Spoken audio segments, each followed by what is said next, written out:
I want you to imagine something very specific right now. Just picture this. Okay, I'm picturing it. So, it's morning. Your alarm goes off in the pitch black of your bedroom. Ugh, the worst sound in the world. Right. And before your eyes even fully open, before your feet even touch the floor, you just feel it. Oh yeah, that heavy feeling. Exactly, that heavy, sinking, almost physical weight in your chest. You wake up feeling completely lost, bone-tired, deeply anxious. And instantly, you just reach for the snooze button. Yes. Almost by sheer, uncontrollable reflex, your hand reaches out and smashes the snooze button. You pull the heavy covers back over your head, completely dreading the day ahead, wishing with everything you have that you could just pause the world. It's a horrible way to start the day. It really is. Yeah. So hold that image in your mind. Feel how restrictive it is. But now, I want you to imagine the exact opposite reality. Okay, flip the script. Right. Imagine waking up and your eyes open naturally, like a few minutes before the alarm even has a chance to ring. Oh, that's a great feeling. It is. You don't feel that crushing fatigue. You do not feel lazy or hesitant. You don't feel a drop of anxiety. Just completely refreshed. Yes. Instead, you feel a profound surge of power. You possess this crystal clear mental clarity. You have abundant physical energy. You have absolute purpose. You know exactly what you need to do. Exactly. You know exactly who you are, exactly where you are going, and exactly the tactical steps you need to take today to get there. That sounds incredible. Right. So what if I told you that the chasm between those two mornings, the vast difference between feeling completely overwhelmed by the demands of your life and feeling like an unstoppable force of nature, has absolutely nothing to do with being born a genius? Wow. It's true. It's not about being born into wealth or having a naturally optimistic personality. It is simply and entirely about how you control the very first 60 minutes of your day. It's a radical shift in perspective that most people just completely overlook. Yeah, I think we're conditioned to think otherwise. We really are. Society trains us to assume that high-level success is like a genetic lottery, or a matter of extreme lightning strike luck. Right, like you're just born lucky. Exactly. But when you dissect the lives of high performers, you quickly realize it is almost entirely systemic. Systemic, meaning they have a system in place. Yes, it boils down to the structural architecture of their mornings. Wow, the architecture of their mornings. I love that. It's true. The fundamental truth is this. If you cannot control the first hour of your morning, you will never truly control the trajectory of your day. And then the whole day just slips away. Right. And if you cannot control your day after day, week after week, your greatest ambitions will just slowly dissolve into the chaotic background noise of everyday life. That is so powerful and honestly a little scary. Welcome to Everyday English Flow, daily English practice, natural speaking, and effortless listening flow. We are so glad you're here. Today, we are stepping into the role of your primary information givers, and we are here to provide crucial learning in numbers. And we have some very specific numbers today. We do. Before we dive into the specific mechanics of how to, restructure your reality, let me give you the roadmap. Today, we are exploring 7 powerful, life-changing morning habits. 7 habits. Got it. And I promise you, these are not the generic cliches you have heard a million times before. No, we're going deep today. Exactly. We are going to deconstruct the actual biology and psychology of why these work. Plus, you need to stick around until the very end because we have a special bonus habit waiting for you. The bonus is crucial. It really is. It's the one mechanism that glues all the other 7 together. And, this deep dive is designed as a dual-purpose journey. Right. It's not just about self-improvement. Exactly.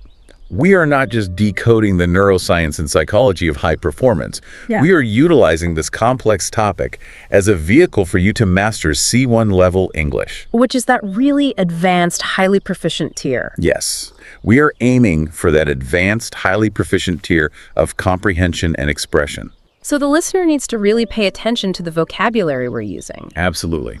Throughout our analysis today, I want you to pay close attention to the language we use.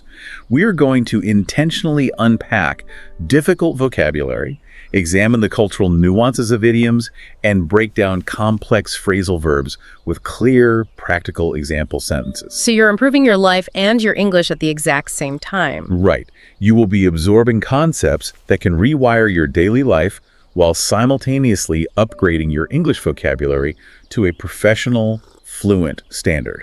I love that. This is the kind of material that actually intimidates me a little bit, but in the best way possible, because it strips away all our excuses. No more excuses. None.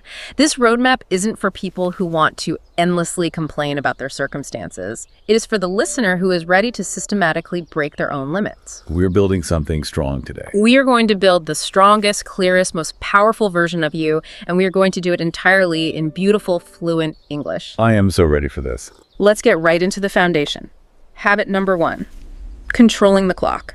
This is where it all starts. Yeah. The core concept sounds deceptively simple. You must wake up at the exact same time every single day. No excuses whatsoever. It sounds elementary, I know, but the mechanism behind it is incredibly complex. How so? Well, think of waking up as the very first battle of your day. It is an intimate conflict between your ambition and your comfort, fought against the alarm clock. Oh, wow. Me versus the clock. Exactly. Whoever wins that initial battle dictates the psychological terms of engagement for the next 16 hours. So if I hit snooze, I'm losing the war. Yes. Winning this battle builds immediate, tangible inner authority. The moment you hit the snooze button, you aren't just delaying your morning by 9 minutes. I'm sending a message to myself. You are subconsciously transmitting a highly destructive message to your own brain. You are establishing a neural pathway that says, I cannot keep the baseline promises I make to myself. Oh, that hurts to hear. It's true, though.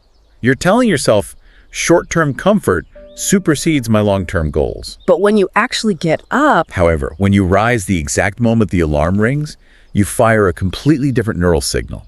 You communicate to your subconscious, I own my decisions. I dictate my reality. Okay, I need to challenge this right away, because my immediate reaction, and I'm sure the listener's reaction, is to defend our weekends. I hear this all the time. Right. I mean, wait, biologically, if I have built up a massive sleep debt from working grueling 12-hour shifts on Thursday and Friday, doesn't my body physically need to recover that debt on Saturday morning? It feels like it should work that way. Yeah. Are you actually saying that consistency in wake-up times trumps the total hours of physical rest my body is screaming for? That is the most universally held defense of sleeping in. And on the surface, it makes intuitive sense. Because you feel tired, so you should sleep more. Right. But chronobiologists and sleep scientists believe this approach is fundamentally flawed. Yes. The human brain and endocrine system operate strictly on a circadian rhythm, a 24-hour internal clock governed by the hypothalamus. Okay, so it's a rigid clock. Very rigid. When you wake up at 6:30 a.m. Monday through Friday, your body learns to begin secreting a hormone called cortisol around 5 a.m. Wait, isn't cortisol bad? Like the stress hormone? Cortisol gets a bad reputation as a stress hormone, but in the morning, it is your natural wake-up signal. Oh, I see. Yeah, it raises your body temperature and clears out the sleep-inducing chemical adenosine. So it's literally the chemical that wakes you up. Exactly. So if you suddenly sleep until 9:30 a.m. on Saturday to recover your sleep debt, you completely shatter that chemical rhythm. Oh, no. You induce a state called social jet lag. You are essentially forcing your internal organs to travel across 3 time zones every single weekend. Wow. So by trying to catch up on sleep, I am actually giving myself a biological hangover that ruins my Monday. Precisely. You cannot pay off sleep debt in one massive weekend deposit without destroying your circadian architecture. That explains so much about how I feel on Sundays. Right. Sunday night arrives, your body thinks it's only afternoon, you stare at the ceiling unable to sleep, and Monday morning becomes a nightmare. So consistency is everything. A consistent wake-up time anchors your biology. Yeah. It optimizes your digestion, stabilizes your mood, and sharpens your cognitive processing speed. But it doesn't have to be crazy early, right? No, not at all. The crucial caveat here is that it does not have to be 5 a.m. The 5 a.m. club is a great marketing tool, but it ignores individual chronotypes. So I can choose a normal time. Choose your optimal time. If your time is 7 a.m., that is perfectly fine. But whatever time you select, you must make it an unbroken law. An unbroken law. Which brings us perfectly to our first C1 language learning focus. When you were describing that unbroken law in your notes, you used the word non-negotiable. Yes. Non-negotiable is a cornerstone adjective for advanced English speakers, particularly in corporate and high-performance environments. Let's dissect it for the listeners. Okay, so the root word negotiable refers to terms or conditions that are flexible, open to discussion, or capable of being modified through compromise. Like negotiating a salary. Exactly. But by attaching the prefix non, we completely shut down that flexibility. It means a standard is absolute. It's set in stone. It's not up for debate, regardless of the circumstances. So how does a C1 learner elevate their use of this beyond just saying, I have to do this? By using it to establish high-stakes boundaries. In the context of our habit, the example sentence is, my 6:30 a.m. wake-up time is non-negotiable, even on Sundays. I love that. It sounds so powerful. It means you remove the internal debate. You do not negotiate with your fatigue at 6:30 a.m. because the executive decision was already finalized the night before. You're being your own boss. Right. In a professional setting, a CEO might say, our commitment to client confidentiality is non-negotiable. It instantly projects authority and immovable resolve. That is such a muscular word. It leaves no room for weakness. Contrast that with our phrasal verb for the segment, which is sleep in. Yes, sleep in. I think a lot of learners confuse sleeping in with oversleeping, but the psychological intent is totally different, right? Absolutely different. Sleep in is a deliberate, conscious choice. You're choosing to stay in bed. Yes, it means to intentionally remain in bed and sleep later than your established routine. In British English, you might also hear the phrase, have a lie-in. Oh yeah, a lion. It implies luxury or reward. For instance, I worked hard all week, so on Sunday, I plan to sleep in. But oversleeping is bad. Oversleeping, conversely, is an accidental failure of your routine. It implies losing control. I forgot to set my alarm and I overslept, missing my morning meeting. So the goal of habit 1 is to entirely eliminate the desire to sleep in, which subsequently protects you from ever oversleeping. Exactly. You eliminate the choice. Okay, so we have established our anchor. We have won the battle of the clock. But the moment your feet hit the floor, you face an arguably more dangerous threat. Habit number 2 is guarding the mind. This is, without a doubt, the defining psychological battle of the modern era. It really is. Now, before we break down the mechanics of habit 2, we are just crossing the 10-minute mark of our deep dive today. Time flies. It does. If you are enjoying this natural listening flow, please remember to like, share, and subscribe right now. Your engagement allows us to keep bringing you these high-level, dual-purpose discussions. It really helps us out. All right, back to the battlefield of the mind. Habit 2 is incredibly simple to articulate, but brutally difficult to execute. Do not touch your phone for the first 60 minutes of the day. It is the ultimate litmus test of 21st century discipline. I want to paint a highly realistic scenario for a listener. Let's contrast 2 distinctly different mornings. We will call them version A and version B. Let's hear it. So in version A, you wake up. Your eyes are barely adjusted to the dark room. Before you even stretch, your hand blindly reaches to the nightstand and grabs your smartphone. We all know that move. The harsh artificial blue light pierces your retinas. You open your email and instantly see a passive-aggressive message from a coworker. Oh, well, instant stress. Or a high-priority demand from your boss. Your heart rate immediately spikes. Seeking a distraction from that stress, you open Instagram or TikTok. And down the rabbit hole you go. Instantly, you are confronted with a video of an acquaintance who seems to have a flawless physical body, vacationing on a yacht, living what appears to be a perfect life. And you're just lying in bed in the dark. Right.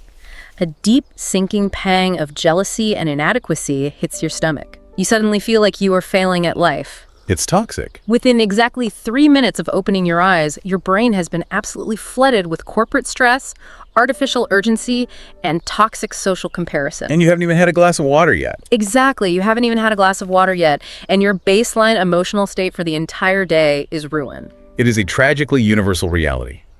In version A, you have willingly handed the remote control of your emotional state over to algorithms and external demands before you have even established your own identity for the day. Handing over the remote control. That is a scary thought. Now let's observe version B. The better version. Much better. In version B, you wake up. The phone is charging in the kitchen, completely out of reach. Brilliant. You do not touch it. You sit up on the edge of the bed. You take a slow, deep breath, feeling your lungs expand. Just centering yourself. You walk to the bathroom, look yourself in the mirror, and splash freezing cold water on your face. You feel the sharp, waking physical sensation of the water. Waking up on your own terms. Exactly. Your mind is quiet, you feel remarkably light, you feel totally undeniably in control. Because nobody is yelling at you through a screen yet. Right. Your thoughts belong exclusively to you. There is no boss demanding answers, no influencer selling you a lifestyle, no sensationalist news anchor screaming about a crisis. You are actively guarding your mind. To understand why version B is so critical, we have to look at the neurobiology of waking up. Oh, this is fascinating. What happens in the brain? Well, when you transition from sleep to wakefulness, your brain does not just instantly switch on. It moves through specific frequencies. Like radio stations. Very much like that. During deep restorative sleep, your brain operates in delta waves. As you begin to wake up, you transition into theta waves. Theta waves, what do those do? The theta state is a dreamy, highly relaxed, borderline hypnotic state where your subconscious mind is incredibly malleable and programmable. Malleable, like clay. Exactly. It is essentially a sponge. After theta, you move into alpha waves, which represent relaxed, calm awareness, before finally hitting beta waves, which are associated with active thinking, alertness, and eventually stress. Wait, so when I grab my phone the second I wake up, I am essentially bypassing that calm alpha state entirely. Precisely. By looking at a stressful email while your brain is still in that highly programmable theta state, you are directly wiring anxiety into your subconscious. You are literally programming yourself to be anxious. You rocket straight from deep sleep into high beta stress. Furthermore, the brain inherently operates on a reward system driven by the neurotransmitter dopamine. Everyone talks about dopamine these days. They do, but it's misunderstood. Dopamine is not just about pleasure. It is the chemical of anticipation and craving. The wanting of the thing, not the getting of the thing. Yes.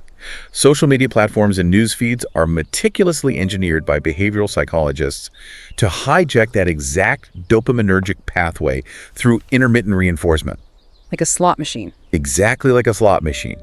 When you feed your brain a cheap, rapid hit of digital dopamine in the first hour of the day, you set a neurochemical baseline. So you're ruining your attention span for the whole day. Yes. You are training your brain to crave fast, effortless stimulation for the rest of the day, making deep, focused work feel excruciatingly boring. You essentially become a slave to technology rather than the architect of your own life. A slave to technology versus the architect of your life. That is a chilling contrast. Let's look at the C1 language embedding here because you used a fascinating phrase, dopamine craving. Right. A craving is not just a preference. It is an intense, urgent, and often uncontrollable physiological or psychological desire for something. Usually we hear that about food, right? Yes, we typically use it in the context of food. For example, I have an overwhelming craving for sugar. Right. But in modern neuroscience, a dopamine craving refers to your brain physically demanding the rapid cycle of anticipation and reward that your phone provides. It is a neurological itch that demands to be scratched. And the physical action we take to satisfy that itch brings us to our phrasal verb, scroll through. Ah, yes. Scroll through. We all do it. We do. To scroll means to move text or visual content up or down on a digital screen. But when we add the preposition through to scroll through, it implies navigating a massive, almost infinite volume of content in a passive, mindless manner. You're not looking for anything specific. Exactly. You aren't searching for a specific piece of information. You are just consuming whatever the algorithm feeds you. It's the modern equivalent of channel surfing, but far more addictive. How would a C1 learner use this in a sophisticated way? You might say. Instead of passively scrolling through social media feeds and inducing decision fatigue, try engaging in intentional journaling. Oh, that's good. It contrasts the mindless consumption of scrolling through with the active, constructive habit of creating. I want to turn this over to the listener right now. This requires radical honesty. Yes, be honest with yourself. Go down to the comment section and write your answer to this specific question. What is the very first thing you currently do in the first 10 minutes of waking up? Don't filter it. Do not filter yourself. Do you scroll through the morning news? Do you check your work emails to see what disasters happened overnight? Or do you successfully protect that time? Write it in the comments.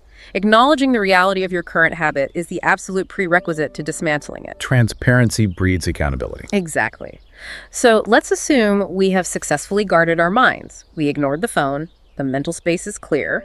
But you cannot just sit around being perfectly peaceful all morning. No, we need to generate energy. Right. We have to transition this mental clarity into physical momentum. That brings us to habit 3. activating the vessel. This habit is the crucial bridge where we translate psychological intention into physiological reality. The core concept here is that you must physically move your body for just 10 to 15 minutes to activate your kinetic power. Just a short burst. Yeah, but I've noticed a major misconception here. Most people operate under the belief that to get energy, they need an expensive gym membership, a personal trainer, and a grueling 60-minute heavy weightlifting session. They think it has to be exhausting. Right. They think if they can't do a massive, sweat-drenched workout, they shouldn't do anything at all. But if we reframe this, the body is essentially just the physical fuel station for the mind. The fuel station for the mind. That is a highly effective analogy because it demystifies the purpose of morning movement. We aren't trying to become bodybuilders. Now, we are not talking about building Olympic-level muscle mass. We are talking about manipulating your biochemistry. There is a physiological law that high performers understand. Motion dictates emotion. Motion dictates emotion. Yes, when you wake up, your body has been horizontal and largely paralyzed for 6 to 8 hours. Your joints are stiff, your synovial fluid is thick, your heart rate is resting. You're physically stagnant. And your lymphatic system, which relies entirely on muscular contraction to flush out cellular waste, is completely stagnant. A stagnant physical vessel literally traps stagnant emotions, resulting in that foggy, lethargic feeling we call morning grogginess. Let me stop you there. Does that mean when people proudly declare, I'm just not a morning person, my brain refuses to work before 9 a.m. and 3 cups of coffee, they are actually just misdiagnosing a physical stagnation problem as a personality trait? In the vast majority of cases, absolutely. Wow. They're passively waiting for their sluggish brain to magically wake up their heavy body. But the biological backdoor is to use the body to forcefully wake up the brain. Force it awake. Yes. When you engage in deliberate movement, whether that is a quick set of burpees, a rigorous yoga flow, or simply dancing aggressively in your living room to a high-tempo song, you force your respiratory system to deepen. So you're getting more oxygen. You push massive amounts of oxygen-rich blood through your carotid arteries directly into your prefrontal cortex. This physical action triggers the release of endorphins, which are natural painkillers and mood elevators, and it stimulates BDNF, brain-derived neurotrophic factor, which acts like literal fertilizer for your neural connections. This flips my entire understanding of motivation upside down. I've always thought motivation had to come before action. That's how we're conditioned to think. Like I need to feel inspired and energized in order to want to work out. That is the trap of the amateur. Yeah. Motivation is a notoriously unreliable companion. It is an emotion, and emotions are fleeting. You can't rely on it. Highly successful individuals operate on the principle that action precedes motivation. They understand that the dopamine release, the feeling of reward and drive, actually occurs after the exertion of effort. Wait after. Yes. You do not move because you feel energized. You feel energized because you chose to move. The physical friction generates the psychological spark. Action precedes motivation. That is a massive paradigm shift. Let's examine the C1 vocabulary here, starting with a classic English idiom. Get the blood flowing. Get the blood flowing operates on 2 levels. Literally, it refers to increasing your cardiovascular output to circulate oxygen. Like we just talked about with the exercise. Right. But idiomatically, we use it in professional and academic settings to describe any action taken specifically to shake off lethargy, break a creative block, or revitalize a stagnant situation. So if I am in a board meeting that has been dragging on for 3 hours and everyone is falling asleep, I could say, let's take a 10-minute break to get the blood flowing. Precisely. It communicates the need for an energetic reset, and the ultimate result of getting the blood flowing in the morning is that it elevates your psychological state, preparing you to execute our vocabulary word for this section. Conquer. Conquer. That word has such a heavy historical resonance to it. It sounds like ancient empires. It does, and that weight is intentional. To conquer means to successfully overcome a monumental problem, a deeply ingrained weakness, or a formidable opponent. Usually through a lot of effort. Yes, typically through immense effort, strategy, and force. While historians talk about armies conquering territories, in the realm of high performance, you conquer your own limitations. A great C1 example sentence would be, once you master your morning routine, you don't just survive the day, you wake up ready to conquer it. There is a distinct difference between surviving and conquering. Surviving is defensive. Conquering is offensive. Exactly. Moving your physical vessel for 10 minutes transitions your mindset from the defensive posture of a victim to the offensive posture of a victor. You would think that once we've flooded our brain with oxygen, endorphins, and BDNF, we'd want to immediately rush to our laptops, smash the keyboard, and start dominating our to-do list. It's tempting. Right. But harnessing that raw kinetic energy actually requires the exact opposite approach. This brings us to habit 4, the power of stillness. This is a crucial pivot. After the deliberate activation of the sympathetic nervous system through exercise, we must intentionally trigger the parasympathetic nervous system, the rest and digest network. The core concept here is to sit in complete silence for just 5 minutes. We spike the heart rate, and then we forcefully slow it down to find true mental clarity. And there's a profound historical precedent for this, right? This isn't just a modern wellness trend. Not at all. The strategic application of silence is an ancient technology. It is believed that some of the most effective leaders in human history utilized intentional isolation. Who, for example? The Roman Emperor Marcus Aurelius, who ruled over a massive chaotic empire, wrote extensively in his personal journals, what we now call meditations, about the absolute necessity of retreating into the inner citadel of his own quiet mind. Because he couldn't control the chaos outside if he didn't control it inside. Exactly. Yeah. They understood that you cannot govern an empire if you cannot govern your own thoughts.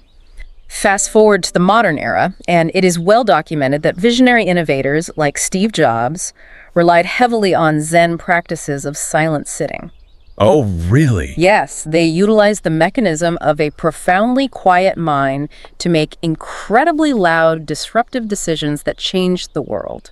I am trying to map this onto my own life, and I have to admit genuine frustration here. What happens when you try it?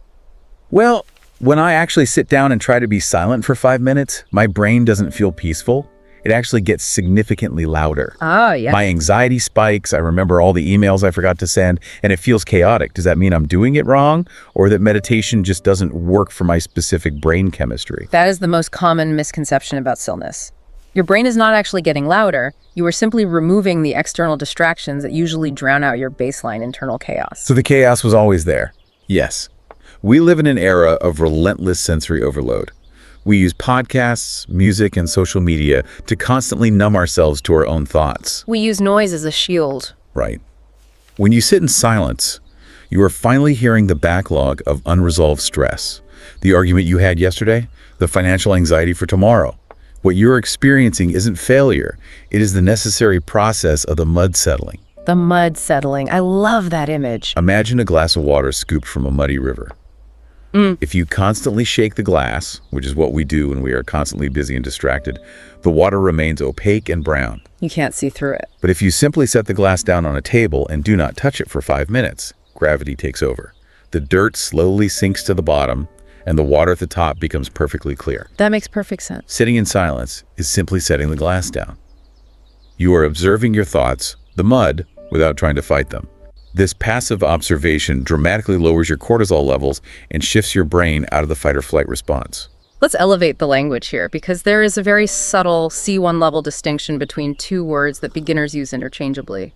Stillness versus silence. This is a beautiful linguistic and philosophical nuance. Silence is purely an environmental descriptor. It's just about sound. It refers strictly to the measurable absence of acoustic sound. An empty concrete bunker is silent. But stillness is an internal state of being. Stillness refers to the absence of mental agitation, emotional turmoil, or frantic movement. So conceptually, I could be locked in a perfectly silent, soundproof room, but if I'm panicking about a deadline, my heart is racing and my thoughts are spiraling, I have silence, but I have absolutely zero stillness. Precisely. Conversely, you could be sitting on a bench in the middle of a chaotic, noisy subway station in Manhattan. So there's zero silence. But internally, your breathing is deep, your mind is anchored in the present moment, and you feel completely at peace. You have stillness. In that scenario, you have achieved profound stillness amidst the noise.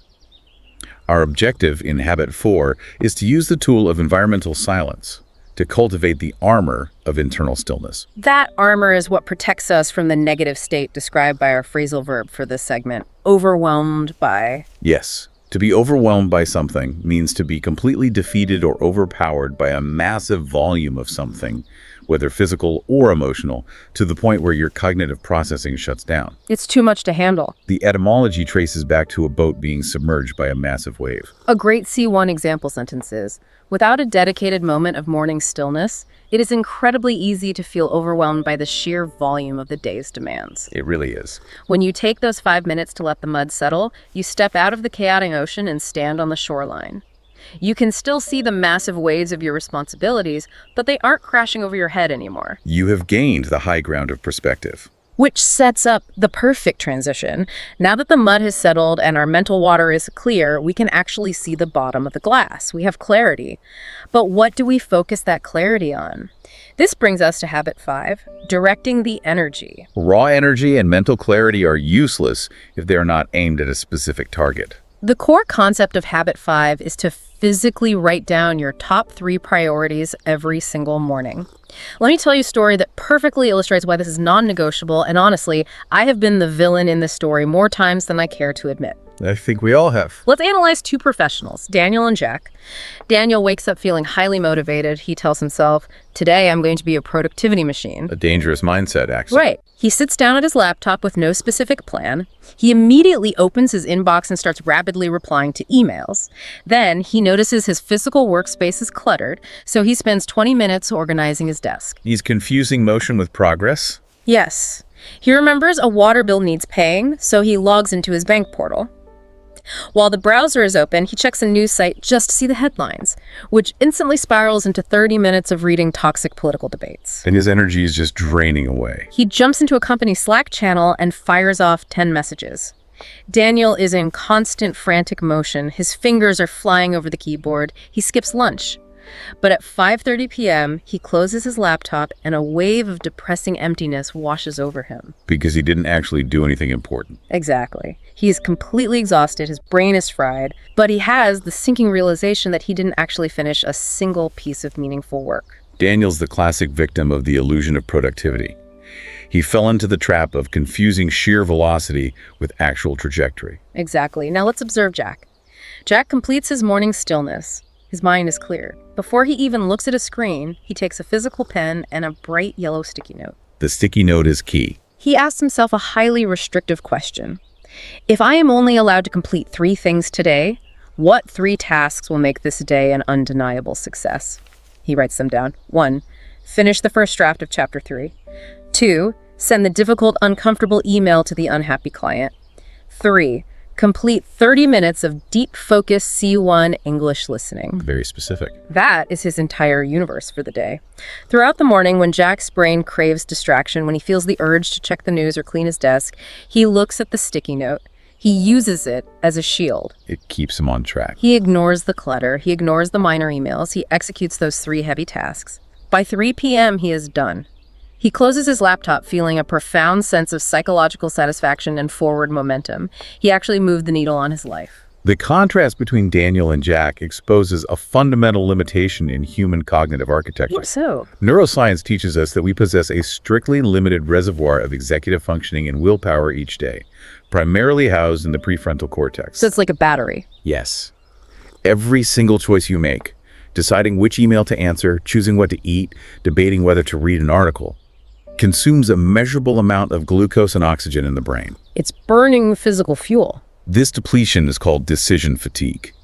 Daniel burned through his entire daily allowance of cognitive fuel on trivial, low-impact micro-decisions. Oh, wait, pushing back on Jack's method for a second. What if I am a project manager or a student and I literally have 25 urgent things that have to be done today? Picking only 3 seems almost irresponsibly small. I would get fired if I only did 3 things. This is a common fear, but it ignores the Pareto principle, commonly known as the 80-20 rule. Right, the 80-20 rule. Which dictates that 80% of your meaningful results come from 20% of your efforts. Jack isn't saying he will refuse to answer minor emails or attend meetings. He is establishing a cognitive hierarchy. So the big stuff happens first. By defining his top 3 tasks, he eliminates decision fatigue for the heavy lifting. The sticky note acts as an uncompromising filter. The vital tasks receive his peak morning cognitive energy. And the rest. The minor, administrative tasks are relegated to the afternoon when his brain is already tired. Daniel confused motion with meaning. Motion is rearranging your desk. Meaning is writing the chapter. Confusing the two is the graveyard of human potential. This analysis perfectly aligns with our C1 idiom for this segment. Daniel spent his entire day running around in circles. Running around in circles is a highly visual idiom utilized to describe a state of frantic, continuous activity that yields absolutely zero tangible progress. It paints a clear picture. Imagine a dog aggressively chasing its own tail in the yard. Massive amounts of kinetic energy are expended, there is heavy panting, but when the dog finally stops, it is standing in the exact same square foot of grass where it started. So Daniel was running around in circles, exhausted but stationary, while Jack walked in a slow, deliberate, straight line toward his long-term objective. Precisely. Defining your top 3 priorities is how you draw that straight line on the map before you start walking. I want to challenge the listener right now to externalize this. Go down to the comments section and boldly tell us, what are your top 3 priorities for today? What are the 3 heavy, meaningful tasks that, if completed, will make today a victory?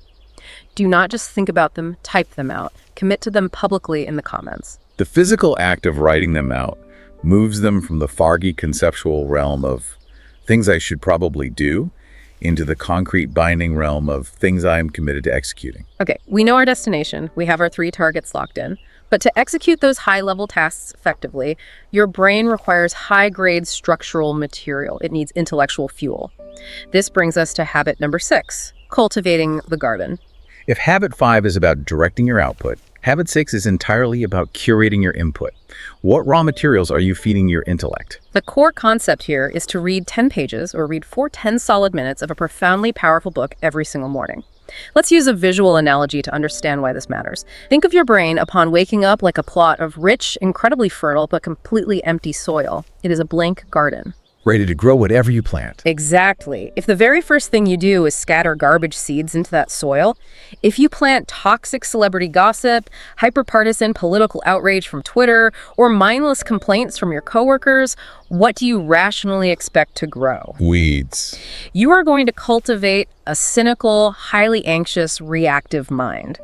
However, if you deliberately plant seeds of wisdom from individuals who have successfully navigated the challenges you are facing, you cultivate a resilient, strategic, and beautiful internal landscape. The garden metaphor is remarkably accurate when mapped against the neuroscience of neuroplasticity and neural pruning. Tell us about neuroplasticity. The human brain is ruthlessly efficient. It operates on the principle of use it or lose it, often summarized by Hebb's law.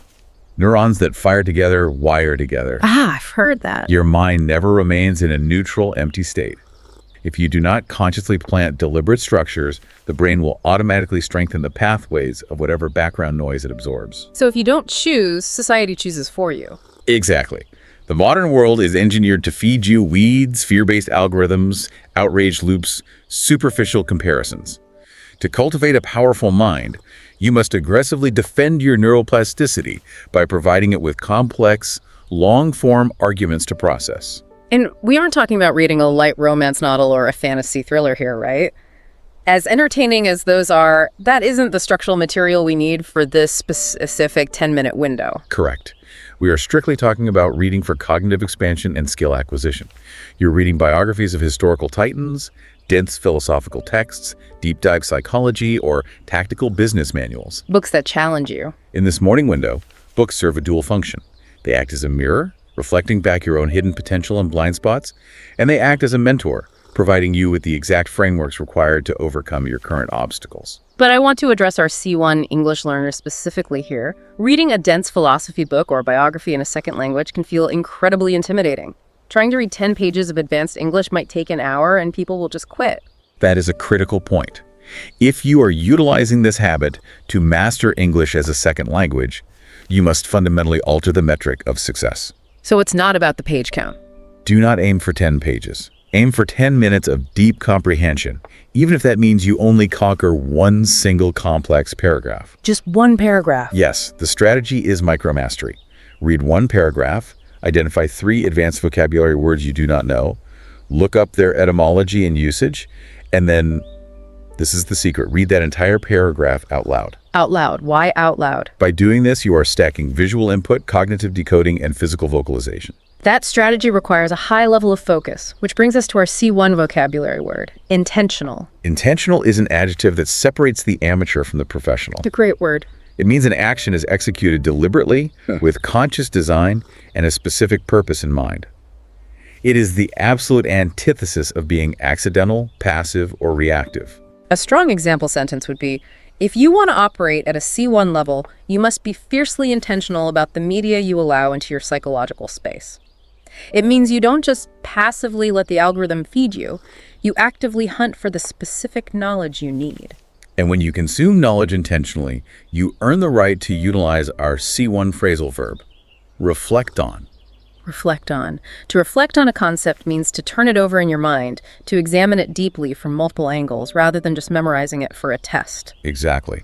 True learning is not just consumption, it is consolidation. The consolidation phase. You read a profound concept about leadership, you close the book, look out the window, and you reflect on how your own recent behavior aligns or misaligns with that concept. Reflection is the vital metabolic process where raw, static information is alchemized into applicable wisdom. Information alchemized into wisdom. That is a phenomenal way to phrase it. Which brings us to the zenith of our morning architecture. We have consumed powerful structure. Now we must practice projecting our own power out into the world.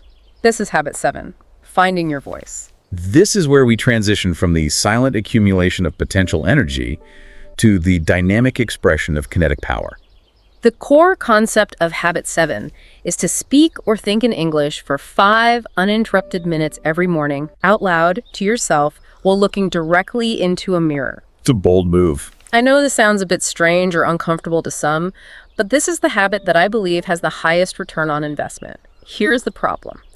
So many language learners, even at the advanced B2 level, still treat English as an academic exam subject. They're still in school mode. They are paralyzed by the fear of making a grammatical error.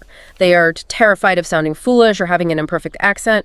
But when you lock yourself in the bathroom, stand in front of the mirror, look yourself dead in the eyes, and speak your ambitions out loud in English, it obliterates that fear. It completely changes the dynamic. It strips away the academic pressure and transforms English from a terrifying test into a deeply personal weapon of growth. The psychological and physiological mechanisms activated during this mirror exercise are astonishingly potent.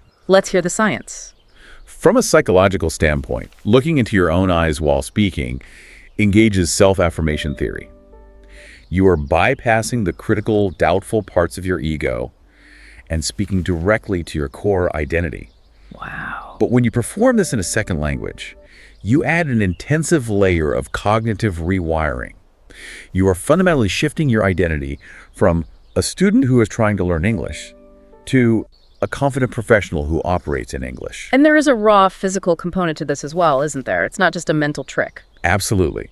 The field of articulatory phonetics tells us that speaking a new language requires your physical articulators, your jaw, tongue, lips, and vocal cords, to move in entirely foreign patterns. It's muscle memory. By speaking out loud for 5 minutes, you are drilling physical muscle memory. Furthermore, you are training your auditory cortex. You are forcing your brain to hear your own voice producing English sounds, which normalizes the experience. You get used to yourself. The fear of speaking heavily stems from the shock of hearing yourself sound different.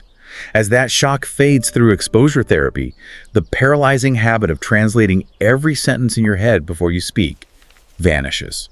I want to give the listener a highly actionable takeaway here. Tomorrow morning, when you stand in front of that mirror, do not just mumble about the weather. Do not say, the sky is blue today. No, use it for real impact. Use power sentences. Use vocabulary that builds your internal architecture.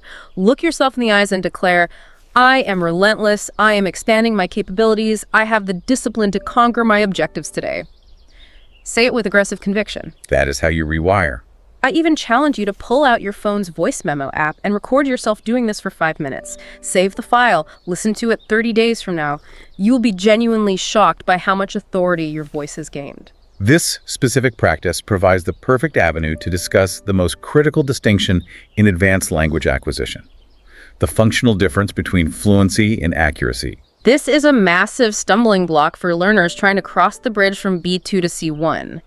Let's break those two concepts apart. Accuracy is a metric of technical precision. It measures how strictly your language adheres to grammatical rules, your exactness in vocabulary selection, and the perfection of your pronunciation. So getting it right. Yes. Fluency, however, is a metric of flow and cognitive processing speed. It measures your ability to express complex ideas continuously, smoothly, and naturally, without halting mid-sentence to frantically search your mental dictionary for the correct verb tense.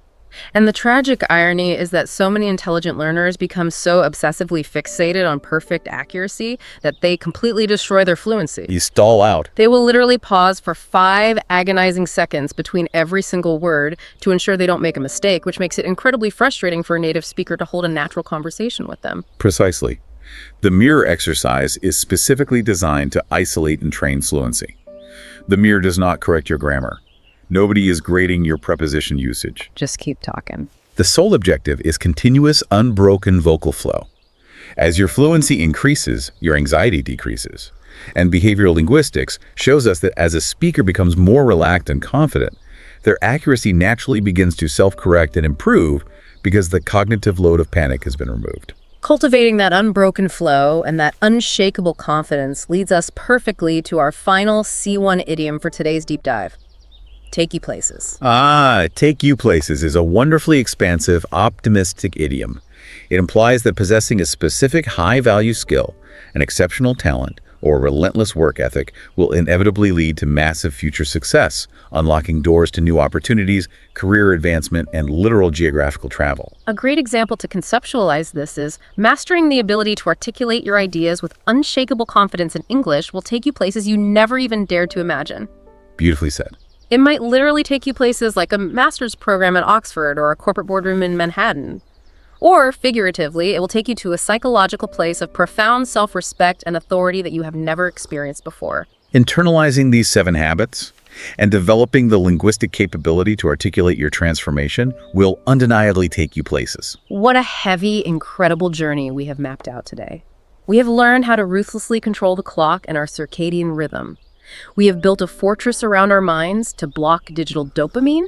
We have activated our physical vessels to generate kinetic energy. We have embraced the unsettling but necessary power of absolute stillness. We have directed our cognitive fuel by defining 3 non-negotiable priorities. We have cultivated the garden of our intellect with intentional reading. And finally, we have found our unshakable voice in the mirror. It is a complete system. But at the very beginning of this deep dive, I promised you a bonus. The glue that holds all of this together. Here's the bonus we promised you. We call it the 30-day consistency rule. This is the vital mechanism of integration. The brutal reality of self-improvement is that success is never the result of one giant, dramatic, cinematic explosion of effort. It's not a movie montage. No.